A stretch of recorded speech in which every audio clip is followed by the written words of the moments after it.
사랑하는 주양가족 여러분, 그리스도인은 어떤 존재입니까? 삶 속에서 내가 주인이 아니라 예수님을 주인으로 고백하는 존재입니다. 이번 주간은 특별히 맥주 감사 주간입니다.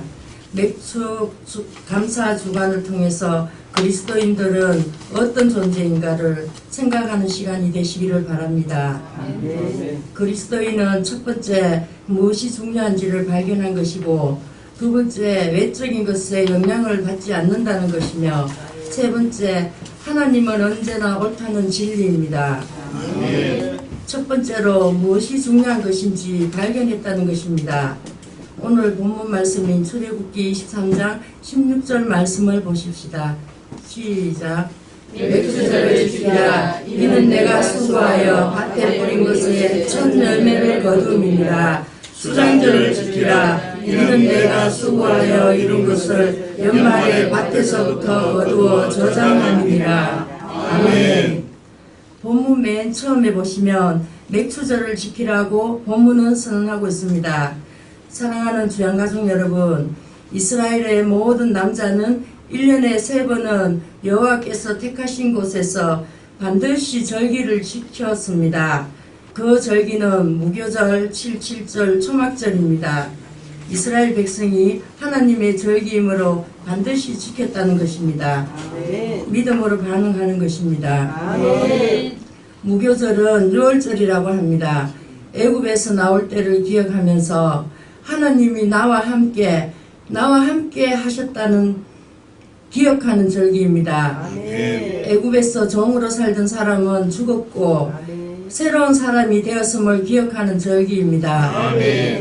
애굽에서 기억하십시오. 그리스도인은 반드시 유월절을 지나셔야 된다는 말입니다. 십자가에서 죽어야만 태어났다는 것입니다. 자유의 선포가 있어야 한다는 것입니다. 유월절은 말 못하는 우상에게 끌려다니던 내가 이제는 내가 주인이 아니라 예수님이 주인된 존재로, 다시 말하면 주인이 바뀌어졌음을 발견하는 절기입니다. 다시 말하면 새로운 출발점에 서 있다는 것을 깨닫는 절기입니다. 애굽의 영향을 받던 그 사람은 죽었다. 나는 새로운 피조물이 되었다. 이것이 유월절을 지키는 가장 큰 이유입니다. 다시요. 십자가를 직면했다는 말은 애굽의 영향을 받던 나 죽었다는 것입니다. 십자가에서 죄와 저주가 해결되고 자유가 선포되어진 것입니다. 초막절은 수장절이라고 합니다. 1년의 모든 농사를 마무리하고 곡식을 창고에 들여놓고 감사하는 절기입니다. 곡식의 창고를 보면서 하나님이 지켜주신 은혜를 함께 나눕시다. 곡식의 창고의 열매를 보면서 인생을 살아가면서 결산의 때가 있음을 나누는 절기입니다. 우리는 지금 또 광야에 있는데 맥주절을 지킬 수 있는 그날이 있다는 것입니다. 초막절은 하나님께서 지켜주셨기 때문에 결실하게 되었던 것처럼 하나님만 언제나 오르며 하나님께서 하셨음을 깨닫는 절기입니다. 그리고 그 날을 생각하는 절기입니다. 내 삶이 다하는 그날, 예수님이 재림하시는 그날, 매년마다 초막절을 지키듯이 예수님이 매년 재림한다는 마음으로 깨어있으라는 절기입니다. 맥주절은 77절이라고도 하고 때로는 맥주의 초실절이라고도 합니다. 1년의 첫 농사인 밀과 보리를 수확해서 감사하는 절기입니다. 매년 첫 농사에 대한 감사의 고백을 하는 절기입니다. 맥주절은 첫 농사의 첫 열매라는 의미를 넘어서 부활의 첫 열매가 되시는 예수님을 발견하는 절기입니다. 사랑하는 주양가족 여러분, 맥주절을 지키라는 선언은 아주 중요한 의미가 있습니다. 맥주절과 초막절은 광야에서는 절대로 드릴 수 없는 절기입니다. 광야 시내산에서 선포되어진 말씀입니다. 그 이유는 광야에서는 농사를 지을 수 없기 때문에 유월절은 광야에 있든지 가나안에 정착을 했든지 관계없이 애굽에서 건져내어 주신 나를 친백성 삼아 주신 것을 기억하고 감사할 수 있습니다. 아멘. 그러나 맥주절과 초막절만큼은 가나안에 들어갔을 때만 지킬 수 있는 절기라는 뜻입니다. 아멘. 즉 정착하지 않으면 이 절기를 지킬 수 없다는 것입니다. 아멘. 맥주절과 초막절이 가나안에 들어갔을 때만 지킬 수 있는 절기라는 뜻은 맥주절을 지키라, 다시 말하면 지금 광야에 있지만 가나안 땅으로 반드시 인도해 주실 것이라는 약속인 것입니다. 아멘. 다시 말하면 눈에 보이는 것보다 하나님의 약속을 중요하게 여기느냐의 질문입니다. 아멘. 지나온 감사를 넘어서 되어질 감사, 아멘. 이루어질 감사를 할 수 아멘. 있겠느냐의 아멘. 질문입니다. 아멘. 다시 말하면 무엇이 중요한지를 알아야 한다는 뜻입니다. 아멘. 이스라엘 백성이 애굽에서 광야로 들어간 것이 중요한 것이 아닙니다. 가나안으로 인도하셨다는 것이 중요한 사실인 것입니다.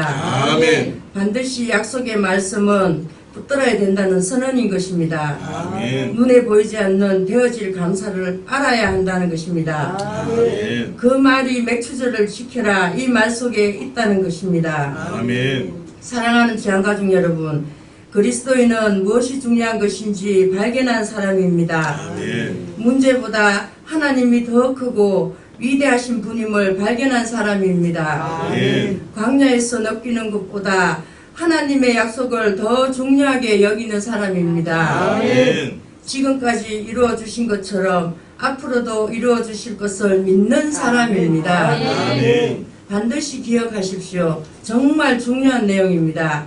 무엇이 중요한 것인지 발견한 사람은 유월절의 사건, 십자가의 사건을 믿음으로 반응했기 때문에 옛사람이 죽은 자입니다. 아멘. 다시 말하면 옛사람이 죽었기 때문에 죄와 저주로부터 자유케 된 존재입니다. 아멘. 나는 새로운 피조물이며 하나님의 자녀이며 하늘의 자원을 누릴 수 있는 상속자며 아멘. 나는 하나님의 말씀이 진리라고 믿는 자이기 때문에 천군천사가 수종 들고 있으며 아멘. 나는 하나님으로부터 난 자이기에 악한 자가 만질 수도 없는 존재이기 때문에 아멘. 나는 무엇을 하든지 30배, 60배, 100배의 복을 누릴 수 있는 존재인 것입니다. 아멘. 그 이유는 외적인 것에 영향을 받지 않는 존재이기 때문입니다. 아멘. 함께 선포하십시다. 무엇이 중요한 것인지 발견한 사람은 유월절의 사건, 십자가의 사건을 믿음으로 반응했기 때문에 옛사람이 죽은 자입니다. 다시 말하면 옛사람이 죽었기 때문에 죄와 저주로부터 자유케 된 존재입니다. 나는 새로운 피조물이며 하나님의 자녀이며 하늘의 자원을 누릴 수 있는 상속자며 나는 하나님의 말씀이 진리라고 믿는 자이기 때문에 천군 천사가 수종 들고 있으며 나는 하나님으로부터 난 자에게 악한 자가 만질 수 없는 존재이기 때문에 나는 무엇을 하든지 30배, 60배, 100배의 복을 누릴 수 있는 존재인 것입니다. 그 이유는 외적인 것에 영향을 받지 않는 존재이기 때문입니다. 아멘. 여러분, 이 고백이 우리의 기도로 실제적으로 고백되어져야 합니다. 두 번째로 나는 외적인 것에 영향을 받을 수 없음을 발견했다는 것입니다. 본문 말씀을 함께 합독하시겠습니다. 맥주절을 지키라. 이는 내가 수고하여 밭에 뿌린 것에 첫 열매를 거두리라. 수장절을 지키라. 이는 내가 수고하여 이룬 것을 연말에 밭에서부터 거두어 저장하리라. 아멘. 성경 말씀은 내가 수고하여 밭에 뿌린 것, 밭에 뿌린 것에 첫 열매를 거둔다고 선언하고 있습니다. 다시 말하면 밭에 뿌린 것이 있을 때에 첫 열매를 거두어 드리는 것입니다. 임재를 넘어서 밭에 뿌리는 행위, 말씀에 반응할 때 거두어 드리는 것입니다. 그 은혜가 있다는 것입니다. 다시 말하면 만나 초자연적인 기적으로 열매를 거두어 드릴 수 없는 것입니다. 사역으로 좋은 밭이 되는 것이 아니라는 뜻입니다. 다시 말하면 나는 뿌릴 수 있는 존재구나, 영향을 받을 수 없는 존재구나, 이런 진리가 내 안에 있을 때 성령의 일하심, 하나님의 일하심, 하나님이 하나님 되심을 경험할 수 있는 것입니다.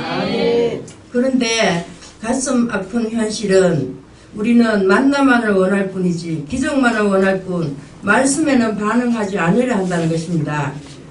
다시 말하면 더 많은 임재, 영적 처리를 원할 뿐이지 말씀에 반응하지 않으려 한다는 것입니다. 나는 아직 내 안에 악한 영이 있다고 생각하는 것입니다. 훈련 기간을 통과하고 싶지만 말씀에 순종하지 않으려 한다는 것입니다. 훈련 기간이라고 생각해서 참고 견디려고 할 뿐 영생, 생명 말씀에는 반응하지 않으려 한다는 것입니다. 여러분, 광야는 돌짝밭, 가시밭이라는 것입니다. 광야는 내 땅이 아니라는 것입니다. 사랑하는 귀한가족 여러분, 나는 정말 죽었는가 스스로 확인해 보십시오. 많은 사람들은 만나만을 먹기를 원합니다. 외적인 영향을 받는 땅입니다. 만나를 원하는 삶, 아직 죽지 않는 상태입니다. 우리는 똑같은 만나가 아니라 자기가 원하는 열매를 원한다는 것입니다. 저와 여러분이 원하는 것은 만나가 아닐 것입니다. 각자가 서로 다른 열매를 원할 것입니다. 그럼에도 기적, 인재에만 집중한다면 죽지 않았기 때문에 끊임없이 외적인 것에 영향을 받게 되는 것입니다.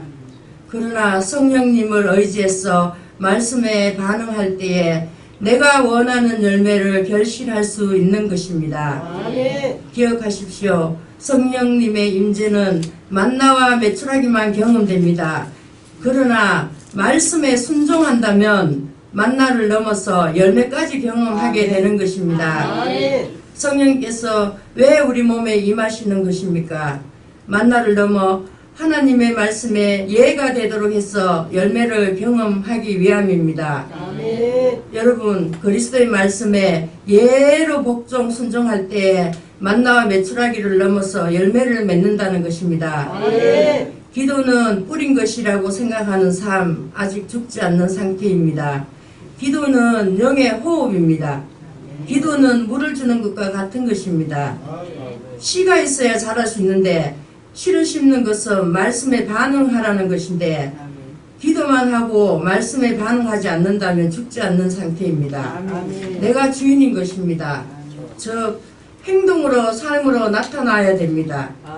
하나님의 말씀에 예가 될 때에 열매가 경험되어지는 것입니다. 기억하십시오.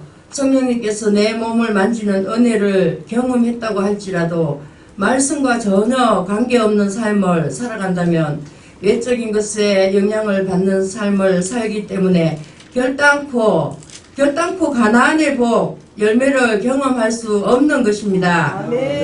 세 번째로 하나님만 언제나 옳다는 고백을 한다는 것입니다. 오늘의 본문 말씀을 함께 합독하시겠습니다. 맥추절을 지키라. 이는 내가 수고하여 밭에 뿌린 것에 첫 열매를 거두리니라. 수단절을 지키라. 이는 내가 수고하여 이룬 것을 연말에 밭에서부터 거두어 저장함이니라. 아멘. 첫 열매를 거둔다는 뜻은 어떤 상황이든지 하나님께서 열매 맺게 하신다는 선언인 것입니다. 열매를 통해서 하나님의 일하심을 경험하게 된다는 것입니다. 다시 말하면 무엇이 중요한 것인지를 알고 이제는 외적인 것에 영향을 받을 수 없는 존재임을 여기고 어떤 상황이든지 하나님만 언제나 옳다는 삶으로 드린다면 첫 열매를 거두는 자, 그리스도인의 복을 누릴 수 있다는 것입니다. 그렇다면 예수님을 주인으로 고백하는 자는 어떤 복을 주십니까? 회복의 은혜가 있습니다. 출애굽기 32장 28절 말씀을 보십시오. 시작. 레위 자손이 모세의 말대로 행하매 이날에 백성 중에 3,000명가량이 죽임을 당하니라. 아멘. 레위 자손이 모세의 말대로 이날에 3,000명이 죽었다는 내용입니다. 레위 자손이 3,000명을 죽인 이유가 무엇입니까? 출애굽기 32장을 보시면 이스라엘 백성들이 금송아지를 만들었기 때문입니다. 그런데 금송아지 사건이 언제 있었던 일인가를 확인해야 합니다. 출애굽기 19장 1절을 보십시다. 시작. 이스라엘 자손이 애굽 땅을 떠난 지 3개월이 되던 날 그들이 시내 광야에 이르니라. 아멘. 이스라엘 자손이 애굽 땅을 떠난 지 3개월이 되던 날, 즉 50일이 되던 날입니다. 다시 말하면 이스라엘 절기로 오순절, 77절, 맥추절일 때 이야기입니다. 다시 말하면 모세가 하나님의 말씀을 받고 있을 때에 모세가 늦게 오자 이스라엘 백성들이 금송아지를 만들게 되었다는 것입니다. 그래서 3,000명이 죽게 된 이야기입니다. 다시 말하면 3,000명이 죽게 된 그때가 맥추절, 오순절이라는 것입니다. 그런데 무엇이 중요한 것인지 알고 외적인 것에 영향을 받지 않는 존재임을 여기고 하나님만 언제나 옳다고 고백하는 그 시간에 회복의 역사를 나타내셨다는 것입니다. 네. 사도행전 2장 41절을 보십시다. 시작. 그 말을 받은 사람들은 세례를 받음에 이간의 신도의 수가 3,000명이나 더하더라. 아멘. 세례를 받은 사람의 숫자가 3,000명이라고 선언하고 있습니다. 그런데 3,000명이 회복된 그때가 오순절, 맥추절이었다는 것입니다. 무슨 말을 이야기하고 있는 것입니까? 오순절 때에 마가 다락방에서 약속의 말씀을 붙들고 기다리고 기도했을 때에 성령님께서 임하셨습니다. 그리고 베드로가 성령에 힘입어 하나님의 말씀을 전거했을 때에 3,000명이 세례받는 역사가 나타났다는 것입니다. 처음 오순절 때에 3,000명이 시내산에 임한 임재를 경험했지만 약속의 말씀을 붙들지 못했기 때문에 죽어야만 했습니다. 그러나 신약의 처음 오순절 때에는 임재를 통해서 하나님의 말씀을 붙들고 전거하는 삶을 살았을 때에 회복되며 생명이 살아나는 능력을 경험하게 되었다는 것입니다. 처음 오순절 때에 3,000명은 임재에만 집중했기 때문에 외적인 영향을 받는 허망한 삶을 살았습니다. 그렇지만 신약의 처음 오순절 때는 임재를 통해서 무엇이 중요한 것인지 알고 어떤 상황이든지 하나님만 언제나 옳다는 삶으로 들었기 때문에 처음 잃어버린 3,000명이 다시 회복되는 놀라운 은혜가 있었다는 것입니다. 사랑하는 주양가족 여러분, 회복의 은혜가 넘치시기를 예수님의 이름으로 축복합니다. 빼앗긴 것이 있다면 다시 회복되는 은혜가 있기를 예수님의 이름으로 축복합니다. 깨달은 말씀을 함께 나누겠습니다. 나는 내 사람이 죽었다는 것을 많이 선포를 했습니다. 그럼에도 불구하고 무엇이 중요한 것인지 발견하지 못했기 때문에 외적인 것에 반응하며 만나만을 원하며 불평하며 삶 속에서 지치고 무기력하게 삶을 살아가던 모습을 발견했습니다. 6월절을 지났다는 것은 죄와 저주 가운데 있던 그 사람 죽었다는 것인데 십자가를 통해서 예수님이 내가 죄인된 죄 때문에 내가 되어 십자가에 죽으셨다는 것을 다시 한번 직면하는 계기가 되었습니다. 맥주 절기를 통해서 살아계신 하나님의 말씀을 붙들고 사는 자, 하늘의 자원을 누리고 사는 자로 살아감을 진리로 붙듭니다. 열매 맺는 삶으로 첫 열매 되시는 예수님의 일하심을 소망하며 하나님이 앞으로도 인도하시고 부어주실 은혜를 기대합니다. 보이지 않는 하나님의 나라, 그 날을 향해 정인의 삶을 살아갈 것을 다시 한번 결단합니다.